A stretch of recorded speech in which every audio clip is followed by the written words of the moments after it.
मोदी सरकार के मंत्रिमंडल विस्तार में 19 मंत्री शामिल किए गए हैं। इनमें से यूपी में से 3 सांसदों को मंत्रिमंडल में शामिल किया गया है।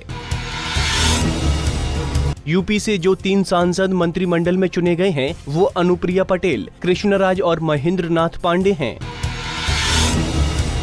अनुप्रिया पटेल मिर्जापुर से अपना दल की, कृष्णराज शाहजहांपुर से बीजेपी और महेंद्र नाथ पांडे चंदौली से बीजेपी के सांसद हैं। बीजेपी में अपनी पार्टी का विलय करने जा रही अनुप्रिया पटेल को कुर्मी वोट बैंक में गहरी पकड़ होने की वजह से मंत्रिमंडल में शामिल किया गया है। शाहजहांपुर से बीजेपी की सांसद कृष्णराज आने वाले चुनाव में पार्टी का दलित चेहरा होंगी, जबकि चंदौली से बीजेपी के सांसद महेंद्र नाथ पांडे की सरवण वोटों में अच्छी पकड़ है। वो पूर्वांचल के ब्राह्मण नेता कहे जाते हैं। बीजेपी ने आने वाले यूपी के विधानसभा चुनावों को ध्यान में रखकर ये फैसला किया है ताकि पार्टी जातिगत आधार पर मजबूत हो सके। मोदी सरकार ने यूपी के रामशंकर कठेरिया समेत 4 अन्य मंत्रियों को मंत्रिमंडल से बाहर का रास्ता दिखा दिया है। मोदी सरकार ने जिन 5 मंत्रियों को मंत्रिमंडल से बाहर किया है उसकी वजह मीडिया में हो रही आलोचना और खराब प्रदर्शन रहा। मंत्री पद की शपथ लेने के बाद अनुप्रिया पटेल ने कहा कि अपना दल और बीजेपी आने वाले विधानसभा चुनाव में मिलकर जीतेंगी। मोदी सरकार के मंत्रिमंडल में शामिल किए गए मंत्रियों के घर पर खूब जश्न मनाया गया। अलग अलग जगहों पर पटाखे फोड़े गए। यूपी के आबकारी राज्य मंत्री रामकरण ने विवादास्पद बयान दिया है। उनका कहना है कि प्रदेश में अवैध शराब तो बिकती रहेगी।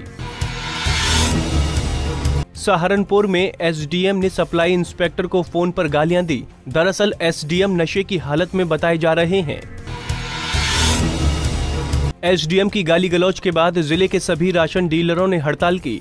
राशन डीलरों का कहना है कि जब तक एसडीएम के खिलाफ कार्रवाई नहीं करेंगे तब तक हड़ताल जारी रहेगी। रामलला पर आतंकी हमले की 11वीं वर्षी पर अयोध्या की सुरक्षा व्यवस्था बेहद चाक चौबंद की गई। साथ ही पूरे विवादित परिसर को कड़ी सुरक्षा के घेरे में कैद कर दिया गया। आगरा के थाना नाई की मंडी में बर्तन के एक शोरूम में दबंगों ने 2 लोगों को सरियों और लात घूंसों से जमकर पीटा। हैरान कर देने वाली बात यह है कि ये घटना कलेक्ट्रेट ऑफिस के ठीक सामने हुई। मेरठ में एक हफ्ते पहले अपहरण के मामले में पुलिस ने खुलासा किया है। पुलिस के मुताबिक बच्चे के पड़ोसियों ने ही उसका अपहरण किया था। मामले की असलियत जैसे ही परिजनों को पता चली, उन्होंने आरोपियों के घर में आग लगा दी। फायर ब्रिगेड से किसी तरह आग पर काबू पाया गया। कन्नौज में डग्गामार बसों का आतंक रुकने का नाम नहीं ले रहा है। बीती रात डग्गामार बस ने 2 शिक्षकों को रौंद दिया, जिससे दोनों शिक्षकों की मौके पर ही मौत हो गई।